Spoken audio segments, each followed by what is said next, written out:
데일리 브리핑. 네, 매주 목요일 아침 데일리 브리핑에서는 퀀텀 FNA 최은하 대표 모시고 이야기를 들어보는 시간입니다. 최 대표님 안녕하십니까?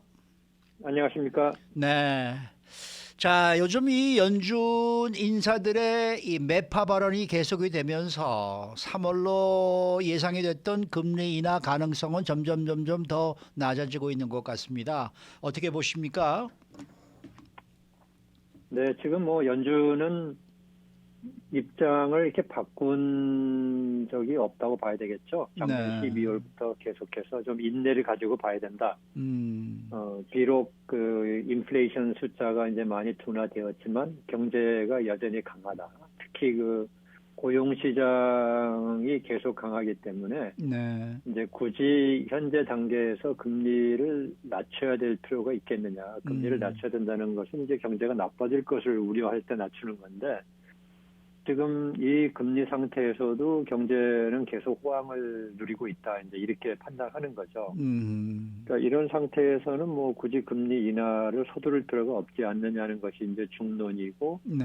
이제 굳이 연준 내에서의 그 매파와 비둘기파를 나누자 그러면 금년에 내리긴 내리는데 좀 많이 내려야 된다. 또는 아니면 조금 적게 내려도 된다. 이렇게 나뉘는 거지. 이제 빨리 내려야 된다는 그런 위원들은 지금 없는 상황이다. 이렇게 볼 수 있죠. 그런데 그렇게 연준 인사들의 매파 발언이 계속이 되면 예전에는 뉴욕 증권시장이 오르락 내리락 조금 뭔가 좀 이렇게 요동을 쳤다 이런 이 생각이 드는데 요즘은 그런 것보다는 계속해서 상승세를 이어가고 있거든요. 어떻게 보십니까? 이게 체질 개선이 된 겁니까? 체질 개선이라는 면도 있겠죠. 근데 그러나 그거보다는 이제 좀 볼 수 있는 게요. 이게 꾸준한 그 연준의 입장이기 때문에 별로 이렇게 연준의 입장에 따라서 이제 왔다 갔다 하는 면은 많이 줄어든 것 같고요. 거기다가 이제 제일 중요한 것은 연준의 입장이 앞으로 긴축을 더 하지는 않을 거라는 건 분명하거든요. 네. 그런 면에서는 이제 좀 시장에서는 언젠가는 오겠지. 그게 이제 빨리 오느냐 늦게 오느냐의 문제이지 언젠가는 오는 거기 때문에 지금 주식시장의 입장에서는 금리가 내려간다는 것은 어쨌든 좋은 호재라고 봐야 되니까 그 기다리는 시간의 문제일 뿐이지 그렇게 혹시 오르지 않을까 또는 더 긴축하지 않을까 이런 위험은 지금 없다는 점에서는 증시가 좀 연준의 그런 그 발언이라든지 의사결정 이런 데에 크게 흔들리지 않는다 이렇게 평가를 할 수 있겠죠. 네.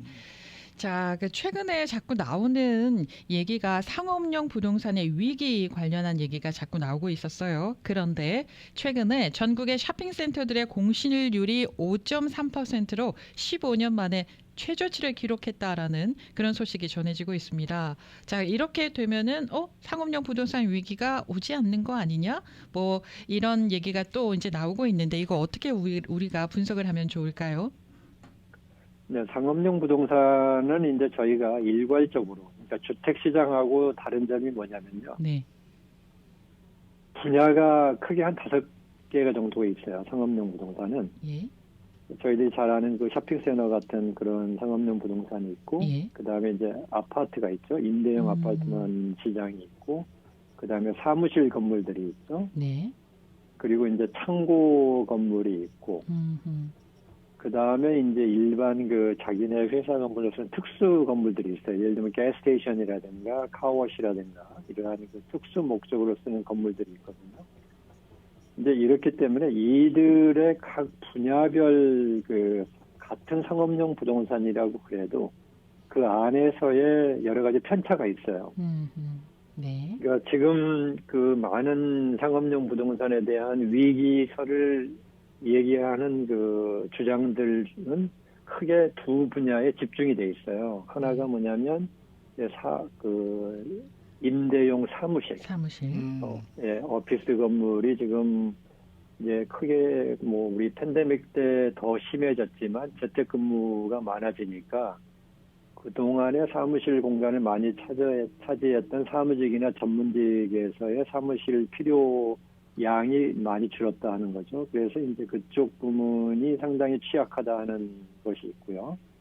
이제 두 번째로 또 많이 그 타격을 받을 거라고 예상을 했고 또 실제로 좀 영향을 받았던 분야가 방금 말씀하신 그런 쇼핑센터 같은 그런 리테일 하는 데들 얘기를 하는 거죠. 이제 이 두 부문은 분명히 좀 타격을 입을 거다 하는 건데요. 그에 비해서 이제 뭐 창고 쪽은 그 온라인 쇼핑이 늘어나면서 그 아마존이라든가 이런 데가 이제 창고에 대한 수요가 늘어나기 때문에 상당히 좋지 않겠느냐 하는 것도 있었고, 그다음에 주택 공급이 안 되니까 임대용 아파트로 이제 많은 분들이 그 주거를 옮기기 때문에 네. 아파트먼도 괜찮지 않겠냐는 이제 그런 시각도 있어 왔거든요. 예. 그런데 제가 좀 우리가 좀 일반론을 좀 말씀을 드리고 싶은 것은 뭐냐면 상업용 부동산도 시장이에요, 시장의 원리에 따라요. 그러니까 네. 공실률이 많이 올라가면 어떻게 되냐면 결국은 임대료가 낮아지게 되고 임대료가 낮아지면 그 건물 가격이 떨어지게 되겠죠. 거기다가 또 상업용 부동산들은 그 이자율에 또 상당히 민감하죠. 그러니까 이자가 많이 올라가 있는 상황에서는 상업용 부동산에 대한 투자 가치가 많이 떨어집니다. 왜냐하면 같은 가격으로 사게 되면은 수익률이 옛날과 똑같다 그러면은 금리가 올라가 버리면은 그 건물주가 가져갈 수 있는 돈이 줄기 때문에 이제 아무래도 금리가 올라갈 때는 상업용 부동산 가치가 떨어지는데, 자, 임대료가 떨어지고 상업용 부동산 가격이 하락한다는 건 뭐냐면 그만큼 또 수요 면에서는 유리하게 작용을 하는 거죠. 그러니까 전에 같으면은 이 가격에 살 수 없는 건물을 이제는 살 수 있다 하는 시장이 되는 거잖아요. 네. 그래서 이제 그 방금 말씀하신 그 리테일 건물, 그러니까 쇼핑센터 같은 데들의 공실률이 줄어들었다. 이건 어떻게 설명이 되냐면은 예. 지금 그 쇼핑센터들에 대한 렌트가 뉴욕마에도 급격하게 내려가고 있어요. 그러니까 그 임대료가 내려가기 때문에 그 전에는 그런 데 들어가서 사업을 할 생각을 못 하시던 분들이 이제는 이 정도 렌트면은 뭐 충분히 할 수 있다 이렇게 되는 거잖아요. 예. 네, 그래서 이제 이러한 그 시장의 역학관계가 작용을 하기 때문에 이 상업용 부동산도 끝없는 추락, 끝없는 상승이 있는 세계는 아니다라는 것을 좀 같이 이해를 했으면 좋겠고요. 네. 오히려 지금은 이제 그 요즘에 조금 부각되고 있는 문제가 뭐냐면은 이제 창고 건물들이에요. 그 보관용 창고 건물들이 온라인 쇼핑이 많아지니까 계속 잘 될 거라고 이제 해오다가 이 부분도 지금 많이 수그러들고 있거든요. 네. 그러니까 이건 왜 수그러드냐면 계속 잘 될 거라 그러니까 가격이 오르기만 했죠. 너무 많이 올랐죠. 네.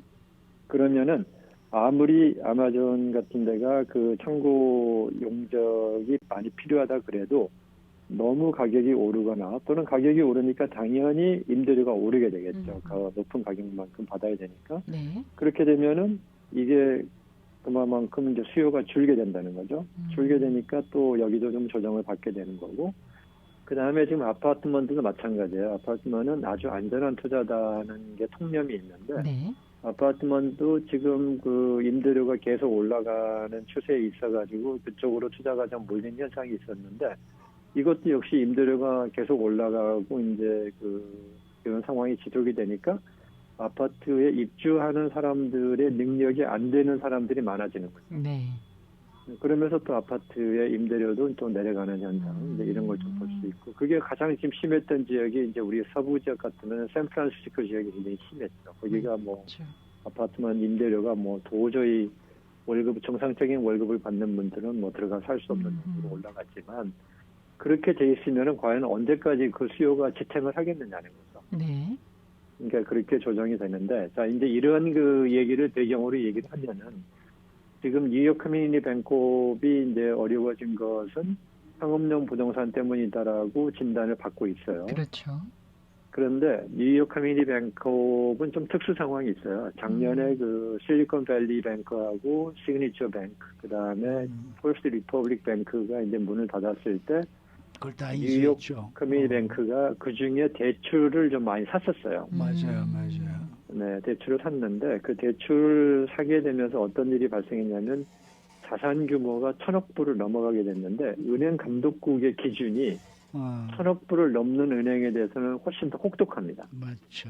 그렇죠. 그래서 이제 이 혹독한 결과에 의해서 혹독한 기준으로 그 뉴욕 커뮤니티 뱅크의 론을 대출을 심사를 하다 보니까 이에 대한 그 대손 충당금, 이제 앞으로 부실이 발생할 것에 대해서 축적해 놓는 예비금을 많이 올리게 됐거든요.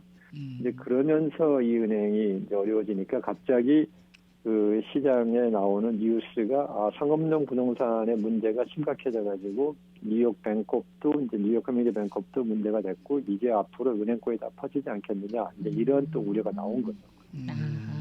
근데 약간의 좀 특수 상황이 있었던 거고 이제 이에 대해서 연준이나 또는 그 옐런 재무장관 다 뭐 상업용 부동산 문제로 인해서 문을 닫을 수 있는 또는 다른 은행에 합병될 수 있는 은행은 앞으로도 이제 있겠다. 여러 은행이 나올 수 있겠다라고 발언을 하면서도 그러나 금융권 전체를 볼 때는 충분히 관리가 가능한 수준이다. 이제 이렇게 얘기를 하고 있잖아요. 그래서 이제 이런 것을 총체적으로 보면은 제가 이제 몇 번 말씀을 드렸던 걸로 기억하는데 이 인지하고 있는 문제의 충격파는 나중에 별로 크지 않아요. 네.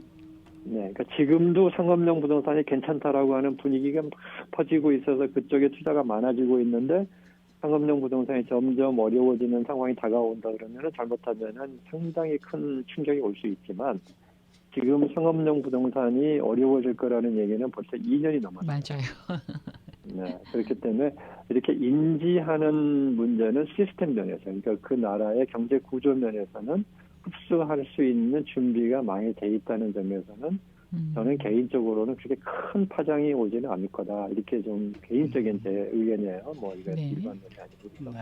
그런 점에서 볼 때는 잘 관리할 수 있다라고 하는 연준의 그 파월 의장이나 제넷 옐런 재무장관의 의견이 그 말씀도 충분한 타당성이 있다라고 생각을 합니다. 네. 이 제롬 파월 연준 의장이 지난 일요일에 그 연방 재정 적자에 대한 그 우려를 좀 더 구체화했다라는 이제 소식이 들리고 있고 어제 또 이 미국의 앞으로 10년 동안 국가 부채가 19조 달러가 늘어나면서 54조 달러를 돌파할 것이다라는 보도도 나와 있는데 이렇게 재정 적자가 늘어나도 이거 괜찮은 겁니까? 뭐 경제학에서는 굉장히 중요한 얘기죠. 근데 경제학에서 얘기할 때는 이제 재정 적자의 규모보다는 재정 적자를 감당할 수 있는 이제 수준이 경제가 되느냐는 건데 현재까지는 감당할 수 있는 수준으로 평가를 받고 있는데요. 계속 늘어났을 경우에는 이제 문제가 더 될 수 있지 않느냐라는 그런 그 어떤 경고성 발언이라고 하겠죠. 근데 지금 사실은 파월 의장이나 옐런 장관은 지금 그렇게 얘기 잘 안 하죠. 옐런 장관은 정부 장관이기 때문에 그렇게 얘기하면은 이제 행정부의 수장으로서 좀 문제가 있는 거고. 이제 독립성을 가지고 있는 파월 의장이 얘기한 것은 상당히 좀 이례적인 현상인데 어떤 면을 봐야 되냐면은 지금 공화당이나 민주당이나 양당을 볼 때 재정 적자를 줄일 것 같지가 않는 거거든요. 글쎄 뭐 그런 것 같아요. 네네. 여기에 대한 경종이라고 봐야 돼요. 여기에 대한. 그러니까 어느 전에는 그래도 민주당은 좀 확장 정책, 공화당은 좀 그래도 긴축 재정 정책을 쓰는 그런 이제 균형을 이루어왔는데 지금은 사실 둘 다 퍼주기를 한단 말이에요. 맞아요. 네, 이제 여기에 대한 경종을 울린 거죠. 그래서 양당 다 이렇게 자꾸 대통령 바뀔 때마다 퍼주면 이제 나중에 감당 어떻게 하겠느냐 이제 이런 데 대한 얘기고 연준은 왜 더 긴박하냐면 연방 채권이 안 팔리게 되면 연준이 사줘야 되거든요. 네. 그러니까 이제 연준 입장에서도 아무리 자기네가 독립적이어서 정치적인 부분에 대해서는 건드리지 않는 것이 관리지만 여기에 대해서는 할 말을 좀 해야 되겠다라고 얘기를 하신 것 같아요. 파월 의장 입장에서. 그래서 이제 지금까지는 그래도 관리할 수 있는 수준인데 좀 정치권에서 좀 신경 써줬으면 좋겠다라는 그러한 경고성 발언이었다라고 이제 평가를 합니다. 알겠습니다. 오늘 말씀 잘 들었습니다. 네, 감사합니다. 지금까지 퀀텀 FNA 최은하 대표 함께했습니다.